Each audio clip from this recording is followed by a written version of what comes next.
Israël a mené des frappes contre le programme nucléaire iranien lors de l'opération Lion-Levant. Maintenant, plusieurs sources disent à Columbia Broadcasting System News que le président Trump envisage de se joindre à l'effort d'Israël pour frapper les installations nucléaires iraniennes. La plus grande bombe non nucléaire de l'arsenal militaire américain est la seule capable de détruire l'usine d'enrichissement souterraine de l'Iran à Fordow, la Guided Bomb Unit 57AB Massive Ordnance Penetrator, est connue sous le nom de Bunker Buster. L'Iran s'inquiète des États-Unis parce que l'Amérique possède quelque chose qui pourrait sérieusement nuire à l'Iran, à savoir les bombes anti-bunkers les plus avancées. Ces bombes peuvent détruire des bases que l'Iran cache profondément sous terre, derrière des murs en béton. Et si ces bases disparaissent, cela affaiblit le pouvoir du régime, et cela pourrait même entraîner la chute du régime lui-même. Israël espère donc ardemment que les États-Unis entreront en guerre contre l'Iran. Examinons cette situation. Nous devons d'abord comprendre les cibles en Iran, qu'Israël a du mal à éliminer seul. Les sites nucléaires iraniens sont les principales cibles de l'opération Lion-Levant, Israël voulant empêcher l'Iran d'obtenir l'arme nucléaire. La cible la plus difficile à atteindre est l'usine d'enrichissement de combustible de Fordow. Elle est construite dans une montagne au sud de Téhéran et au nord-est de la ville religieuse de Qom. Les images satellites révèlent la montagne cernée d'un périmètre de sécurité, avec des entrées de tunnels conduisant aux salles d'enrichissement souterraines. Il y a un total de 5 entrées et de nombreux puits de ventilation cachés. L'installation d'enrichissement elle-même compte 16 niveaux, et elle contient environ 3000 centrifugeuses pour enrichir l'uranium. Il y a quelques années, l'Agence internationale de l'énergie atomique, ou l'Agence internationale de l'énergie atomique, a trouvé de l'uranium proche du grade militaire à Fordow, c'est-à-dire de l'uranium enrichi à près de 90%. Le problème, c'est qu'elle est cachée sous la montagne, jusqu'à 300 pieds sous terre. De plus, l'installation est protégée par du béton armé. Israël a attaqué l'installation, mais aucun dégât important n'a été signalé sous terre. Selon l'Agence internationale de l'énergie atomique, qui surveille le site, il est toujours opérationnel. C'est un énorme problème, parce que l'Iran essaie clairement de développer une arme nucléaire maintenant qu'il a été attaqué. Et s'il continue d'enrichir de l'uranium à Fordow, cela leur permet d'atteindre un niveau d'enrichissement de qualité militaire en quelques jours.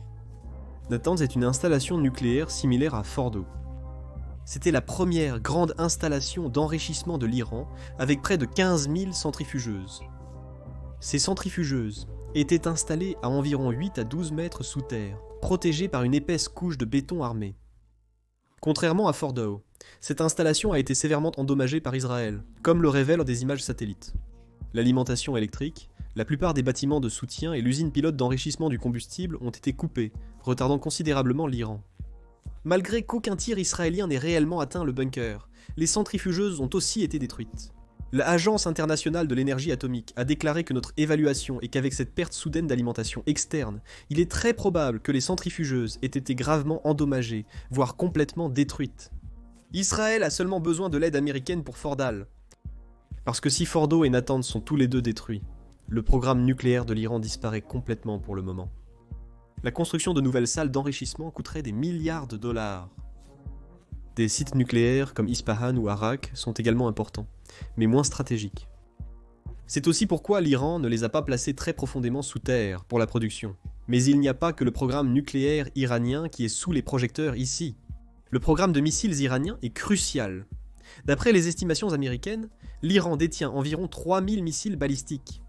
Si l'Iran développait des armes nucléaires, il utiliserait ces missiles pour les livrer en cas de guerre nucléaire. Même sans ogive nucléaire, ces missiles pourraient gravement endommager Israël. L'Iran tente de lancer une grande quantité de missiles lors d'une attaque de saturation pour surcharger les défenses aériennes israéliennes. L'Iran déploie aussi ses nombreux missiles de croisière et drones dans ce but. Le Hamas tire des centaines, voire des milliers de roquettes sur Israël pour épuiser leurs défenses aériennes. Si quelques missiles balistiques passaient, ils causeraient des dégâts incommensurables aux centres de population, bases militaires et infrastructures d'Israël, même avec des ogives conventionnelles. Pour éviter cela, Israël cible tout, des sites de production de missiles balistiques aux lieux de stockage et de lancement. De nombreuses bases de missiles sont profondément enterrées, donc Israël a besoin de bombes anti-bunkers pour les détruire. L'installation près de Khorramabad, à l'ouest de l'Iran, illustre cela.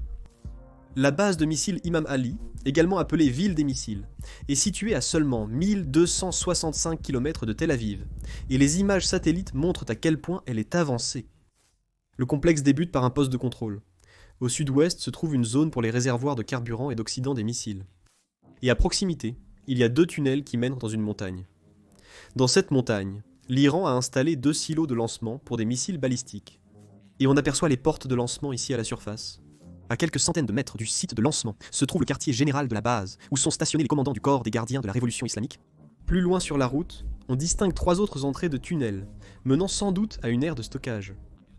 De l'autre côté de la vallée se trouve une autre entrée de tunnel. À proximité, l'Iran a construit 5 petits bunkers de stockage. En zoomant sur la vallée proche de Khorramabad, on observe une importante activité militaire. C'est l'immense dépôt d'armes Imam Ali, avec des dizaines et des dizaines de bunkers pour stocker des missiles, des composants et des ogives. C'est l'une des plus grandes bases de stockage du pays. Et sous toute cette chaîne de montagnes se trouve quelque chose d'encore plus stratégique. L'Iran a construit ici tout un réseau de tunnels souterrains, appelé la ville des missiles. Elle héberge des milliards de missiles balistiques, de croisières et de drones. Il y a quelques mois, l'Iran a diffusé une vidéo de propagande où 2 commandants militaires inspectaient le réseau de tunnels. Mais ces 2 commandants sont maintenant morts, car ils ont été ciblés lors de la première vague d'attaque, et selon Israël, la ville des missiles elle-même a également été touchée. Cependant, l'étendue réelle de sa destruction reste incertaine, notamment pour les parties stockées en profondeur sous les montagnes. Il est clair que l'Iran est toujours capable de tirer beaucoup de missiles, car l'Iran continue de frapper Israël. Des missiles iraniens ont atteint des cibles israéliennes. De nombreuses autres installations souterraines, comme la ville des missiles, sont dispersées partout en Iran. Dans la province montagneuse de Kermanshah, à l'ouest, l'Iran possède un autre immense réseau de tunnels avec différentes bases de missiles. Ces bases ont aussi été attaquées par Israël, mais le site n'est pas complètement hors service, donc dans les jours à venir, il y aura une course entre les 2 camps. Si Israël détruit la plupart des installations de lancement de l'Iran, Israël aura l'avantage. Mais si l'Iran parvient à épuiser les défenses aériennes d'Israël avant cela, il prendra l'avantage. Nous avons parlé des sites nucléaires et des bases de missiles, mais nous devrions aussi parler des dirigeants iraniens et du commandement militaire. L'objectif d'Israël dans cette guerre pourrait être un changement de régime en Iran. Le Premier ministre Netanyahou dit qu'il n'exclut pas d'assassiner le guide suprême, Ali Khamenei, car cela mettrait fin au conflit. Sans surprise, de nombreux dirigeants iraniens et commandants du corps des gardiens de la Révolution islamique se sont réfugiés dans des bunkers de commandement et de contrôle sous les montagnes. Pour des raisons évidentes, l'emplacement de ces bunkers reste secret. Mais Donald Trump a récemment affirmé connaître la cachette du guide suprême, précisant que même dans un bunker, il pourrait ne pas être en sécurité. Comme nous le verrons plus tard, les États-Unis ont des capacités bien plus avancées qu'Israël. Mais d'abord, examinons celles d'Israël. Parce que tous ces sites ont un point commun. Il faut des bombes anti-bunker pour les détruire. Ces missiles peuvent pénétrer le sol ou le béton armé. Équipés d'un détonateur à retardement, ils n'explosent qu'une fois la cible atteinte. Israël possède divers types de bombes anti-bunker, dont la majorité provient des États-Unis. Cela inclut la JBU-39B, la JBU-31 et la JBU-28. La dernière est de loin la meilleure d'Israël. C'est une arme guidée par laser pesant de 4 à 5 000 livres, et lors des tests, elle pouvait traverser 48 mètres de terre et 5 mètres de béton solide. Israël utilise cette bombe et ses versions moins avancées depuis des années à Gaza. Mais certains des bunkers iraniens sont bien plus profonds sous terre que ce que la JBU-28 pourrait jamais atteindre. De plus, l'Iran cherche de nouvelles façons de produire du béton armé pour réduire l'efficacité de ses missiles. C'est un élément de la lutte qui oppose depuis des décennies les bunkers aux bombes anti-bunkers. Un camp tente de solidifier les matériaux, tandis que l'autre cherche à accroître la létalité des missiles. Pour ce faire, Israël a aussi développé ses propres bombes anti-bunkers.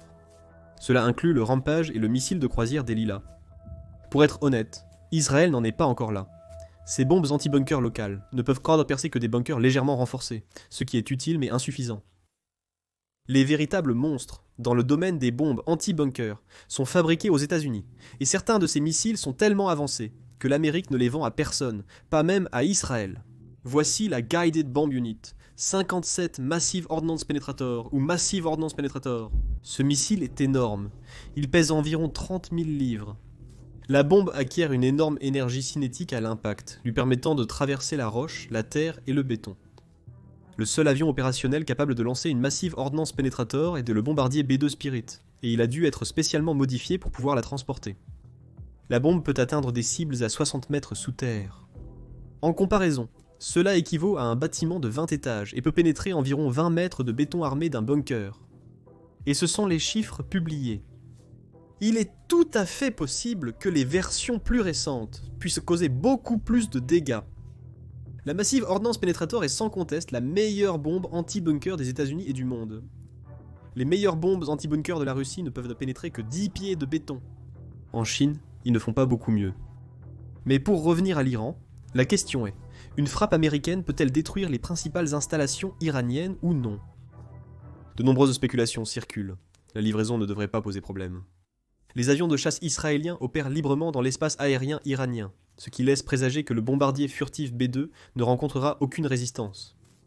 Il y a quelques mois, les États-Unis ont déployé un escadron de bombardiers B-2 à Diego Garcia, une île de l'océan Indien à 2400 miles de l'Iran. Cela semble assez loin, mais c'est largement dans la portée du B-2. Ils ont quitté Diego Garcia pour le moment, mais peuvent y être facilement redéployés pour préparer une offensive. Cependant, cibler précisément l'opération sera plus complexe. La localisation exacte des bunkers souterrains est difficile à déterminer. Les données satellites ne peuvent nous en dire que très peu, à savoir où se trouvent les entrées des tunnels et les conduits de ventilation.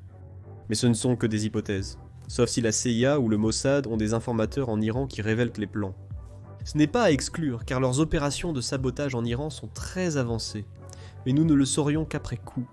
Même si la frappe américaine touche la bonne cible, la profondeur et la quantité de béton armé protégeant ces installations souterraines restent inconnues.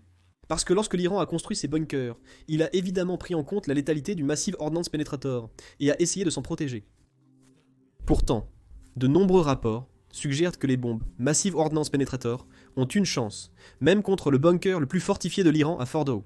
Certes, le site pourrait se trouver jusqu'à 300 pieds sous terre, et il pourrait y avoir plusieurs couches de protection en béton. Mais il faut préciser que le Massive Ordnance Penetrator a été spécialement conçu et ensuite modifié en pensant à l'installation iranienne de Fordow.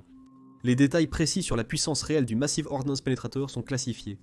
De plus, détruire entièrement l'installation nucléaire n'est pas requis. Il est également possible de faire s'effondrer les entrées des tunnels, ce qui retarderait considérablement l'Iran et pourrait piéger du personnel à l'intérieur. Détruire les conduits de ventilation et les lignes électriques aurait des effets similaires.